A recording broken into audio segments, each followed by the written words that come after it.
current shooting deep from the three, like the ghost is fishing, ain't no baiting it. I can make it see the light like I'm a veteran. I'm about to sports, and sports is my medicine.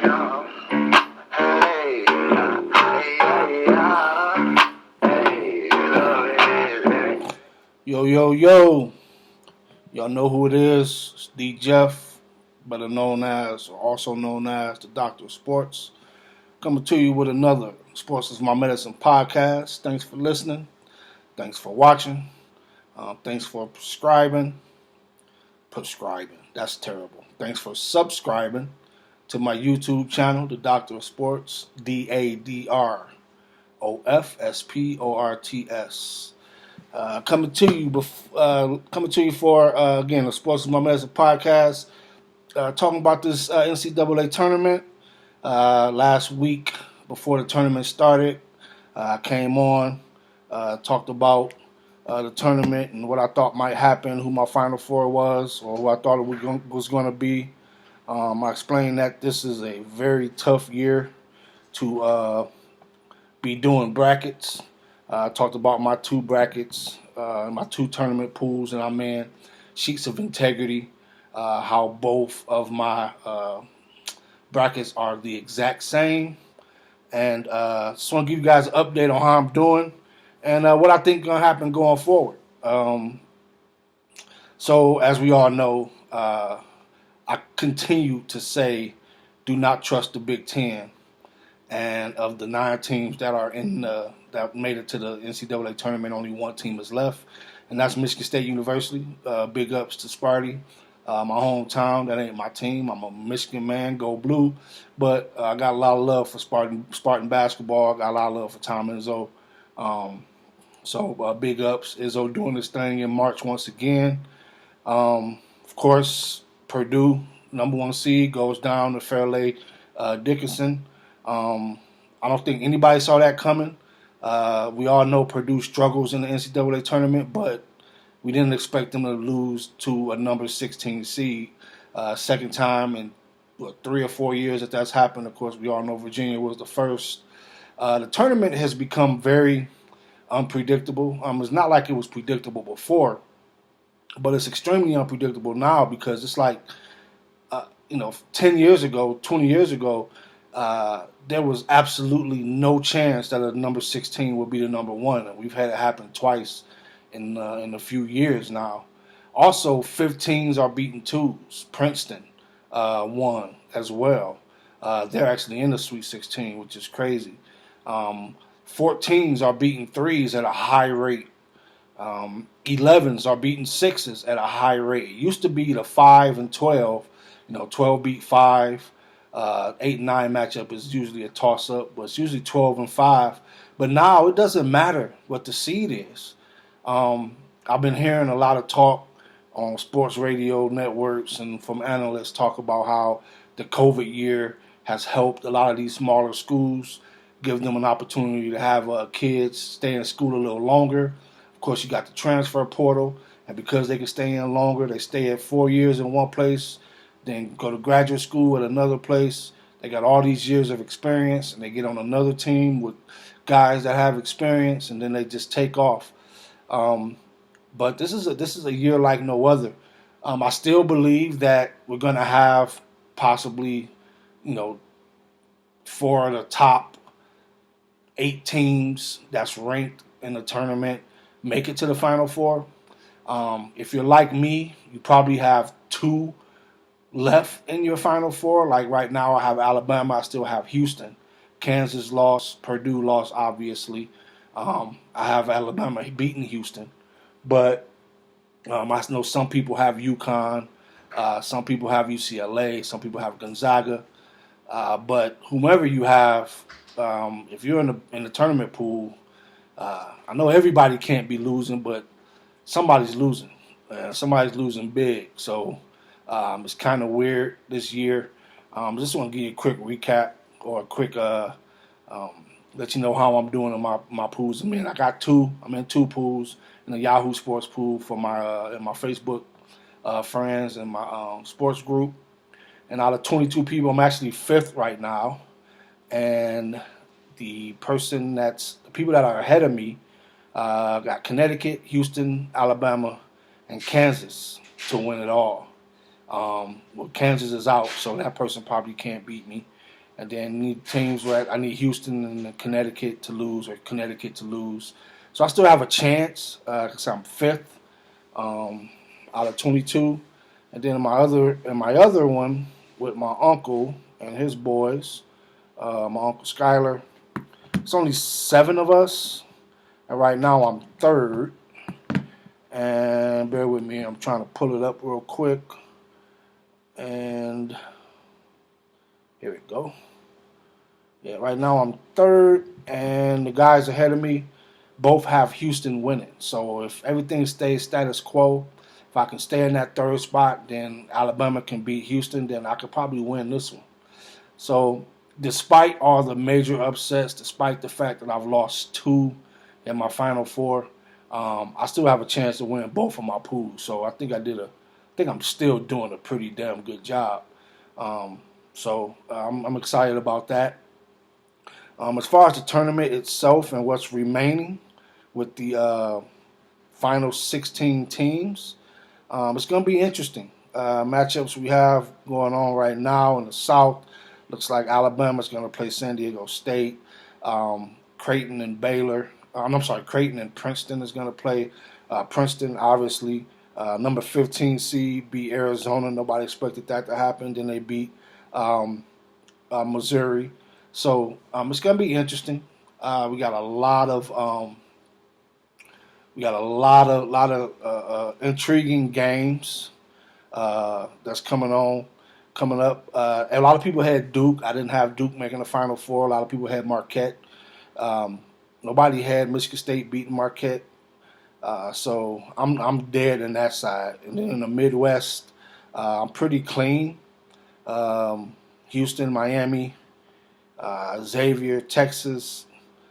So that I'm looking good over there. And then in the West, UConn and Gonzaga, UCLA. That's going to be a pretty good matchup, Gonzaga and UCLA.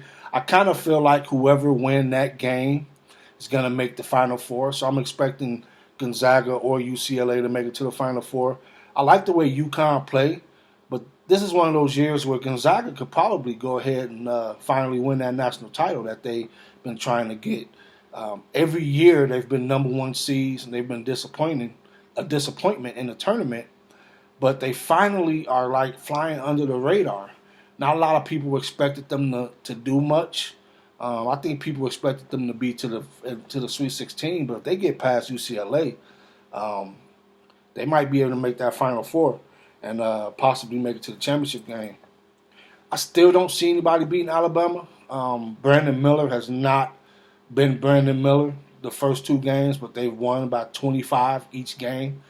Defensively, they're a nightmare for teams. They're long, they're athletic, they got a big man in the middle. A good matchup for them would be UConn. I've seen UConn play a few times in the regular season, then I've seen them play in this tournament, and boy, do they look good. They got a big man in the middle, a footer, 7-footer almost, who block shots, who can rebound, plays hell of a defense. UConn and Alabama are kind of, 2 peas in a pod the way they play, especially defensively. I think the difference between the 2 teams is Brandon Miller, though. Like I said in the podcast last week when we started the tournament, I believe Brandon Miller gives me Carmelo Anthony vibes when it comes to freshman leading his team to a national title. So, best player left in the tournament, easily Brandon Miller. Has he played the best? Not by a long shot. He was dealing with a groin injury, but that's no excuse. I guarantee he plays a lot better in the Sweet 16 and the Elite 8 and into the Final Four. So, again, I think the Sweet 16 is going to be fun. It's going to be interesting. Again, the matchups, Arkansas, UConn, I kind of think UConn will win, but Arkansas is intriguing as well. Their coach is very, very good. They got a very good coach. Arkansas plays D. They can shoot the ball. UConn, this is going to be a very good matchup. I expect UConn to pull it out, but I wouldn't be surprised if Arkansas win. UCLA and Gonzaga, although I said I think Gonzaga could make it to the Final Four if they win this game, um, I think UCLA might pull that one out. They're here in Vegas too at the Thomas and Mack, I believe. That's going to be a damn good game, so close to where these schools are located, especially UCLA. So that's going to be very intriguing. Then you got Houston, Miami. Um, Miami out cold. They probably flying under the radar right now. They got hell of a guards, and they can shoot it, and they can score quick. And they got Houston, but Houston got those senior guards. Got Marcus Sasser. Marcus Sasser looked good last weekend, um, especially against Auburn. The first game he tweaked his groin, so he didn't play much. But when they play Auburn, Marcus Sasser looked like the old Marcus Sasser. So and I always said if they don't have him, if he's not 100% healthy, they can't win. Then you got Xavier in Texas, and the other one, Xavier, number 3 seed, Texas, number 2 seed. I think Xavier might pull that out. Rick Barnes over in Texas. I think he's the coach. Is that Rick Barnes? Or is he at Tennessee? Might not be Rick Barnes. Don't quote me on that. But that's going to be an intriguing matchup as well. But give me Xavier. In the East, of course, you got Tennessee and FIU, Florida Atlantic. I think Tennessee might pull that out. I think that's where Rick Barnes is. And then you got Kansas State and Michigan State. And to all my people back home in Detroit, I know a lot of Michigan State alum. I know a lot of Michigan State fans. I'm rooting for y'all. I do root for Michigan State when they're not playing Michigan. I'm not one of those Michigan fans that hates Michigan State. I talk a lot of shit about them when they lose because Michigan State fans hate Michigan. But I don't hate them guys. I love Tom Izzo, always have. And he has a very gritty team. I hope Malik Hall stops shooting threes. But Joey Hauser's been playing off the charts. The point guards were playing off the charts. Hogard, he's iffy at times, but he's a floor general. He plays hell of a defense. Sissoko in the middle. Michigan State tough, and if they play defense the way they've been playing, they can beat anybody. You got to shoot the ball better. They've been shooting the ball great until the Big Ten tournament and then the NCAA tournament. I think they only made like 6 threes in 2 games. So they're going to need to pick that up in order to beat Kansas State because Kansas State got some guys who can score. But I kind of expect Michigan State to beat Kansas State. So I'm picking Michigan State in that one. I'm picking Tennessee in the other one. And Michigan State just might mess around and make it to the Final Four. They might have to play Alabama when they get there, but I think they can make it. And then you got Bama against San Diego State. I think going to win that one. And then Creighton against Princeton. I think Creighton will win that one. I had Creighton in this position, but I also had Arizona. Arizona lost, of course, to Princeton. So I won't have Creighton going any further. But I think Creighton's going to beat Princeton. The Cinderella run is going to be over for the Ivy League team, for the smart guys. But yeah, that's just a little overview of what's going on. The tournament starts back tomorrow night or tomorrow afternoon, I believe. No, I think it's afternoon for me. It's night for East Coast. I think 4 o'clock or 2:30 my time. The first games start. How your brackets looking? Talk to me. Let me know what's going on. Let me know how you're feeling. Let me know if you still think the team that you picked originally is going to win a national championship. Be honest. I'm looking at mine right here. Like I say, I'm not by no means that I tear it up, but just like everybody else, I didn't tear it up like nobody else tore it up either. But I'm still in it. Like I say, 5th out of 22, and then 3rd out of 7. So I still got a chance to win this thing. But that's how I roll. I'm a doctor of sports, so I'll always expect to come out on top and to win, because that's what I do. But let's see. Let me know how y'all feeling about everything. a few days after the tournament's over, we're gonna get into some Lions. They made some big moves. C.J. Gardner, and we got the draft coming up. I can't wait for the draft, April 27th. That's actually my son's 25th birthday, so it's a very special day. But the draft is that day, and Lions got 2 first-round picks. All the decisions that they made in free agency is gonna has given them the opportunity to basically do whatever it is they want to do in the first round of this draft. They can go quarterback, they can go linebacker, they can go defensive tackle. I don't think what they won't do. I don't think they'll go running back. I don't think they'll go defensive back because they did that in free agency. They took care of those needs in free agency. Now you focus on the draft and make other positions better. Offensive line, defensive line, the wide receiver room. We do still need a second string quarterback. Either be Teddy Bridgewater, because you can still go out and get him, or if you're going to draft a guy. It's kind of hard to have a rookie as your backup quarterback, but if that's the route they want to go, I trust Brad Holmes. Also, on the docket coming up soon, we got Lamar Jackson talk. Everybody's been waiting for this Lamar Jackson shit. Seems like nobody has offered him any money, offered him the money that he wants. Nobody's even talking to him. Looks like he might end up going back to the Ravens for that little $32 million franchise tag, unless somebody come up with that big number. But everybody's scared to do that. So we don't know what's going to happen with Lamar. Aaron Rodgers is still out there with the Jets. Everybody know that's who you want to play for. Jets making moves. How good will the Jets be once they sign Aaron Rodgers or trade for Aaron Rodgers? Got that coming up too. So it's a lot of shit coming up on the Sports is Our Medicine podcast. I hope you guys are subscribing to the channel. I hope you guys are listening because it's a lot of interesting shit to talk about. NBA playoffs is coming up.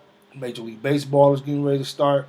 A lot of people don't really care about baseball, but I'm going to talk about it because I love it. I don't know if y'all watched that World Baseball Classic. Japan beat United States last night 3-2 to win the World Baseball Classic. And Shohei Ohtani struck out Mike Trout to end the game, which was awesome because they play on the same team in Major League Baseball, and so that was pretty cool to see.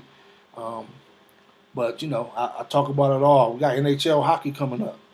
Hockey playoffs is coming up. I think my Red Wings might be done. They won't make the playoffs this year, but they've improved. You got Boston Bruins on a historic pace right now. I think they are damn near at 100 points, fastest team to 100 points in NHL history, and got a guy that's got 50 goals. And I mean, Boston is just killing the game. I don't see anybody beating the Boston Bruins in the 7-game series for the Stanley Cup. So yeah, we're gonna be talking about all that, and I know we're gonna have a little lull period in sports in a minute because once college basketball in, you don't have no football, you don't have any, you got the NBA playoffs, and then come June when the NBA finals is over, all you got is baseball. So I know you guys don't think it's going to have much to talk about, but trust me, the Doctor of Sports is going to find something. So I hope you guys have a good night or have a good morning because this podcast will probably be available to you either late tonight or tomorrow when you see it. But get ready for these Sweet 16 and the Elite 8 this weekend. Once the Elite 8 is done on Sunday, I'll be posting another podcast to talk about the Final Four, talk about who you think going to win it, where you at in your bracket. Did you win it already? Did you lose it already? And, get some feedback. So, drop some lines in the comments below. Love it or like it. I can take it all. It doesn't matter. I just comment, just subscribe because I love talking to you guys. I hope you guys love listening. So I'm going to let you go. I'll enjoy again. The tournament starts tomorrow, so be ready. I hope you all enjoy it. I'm signing off. D. Jeff, Doctor of Sports. Sports is My Medicine podcast. I love you all. Thanks for listening. Have a wonderful day.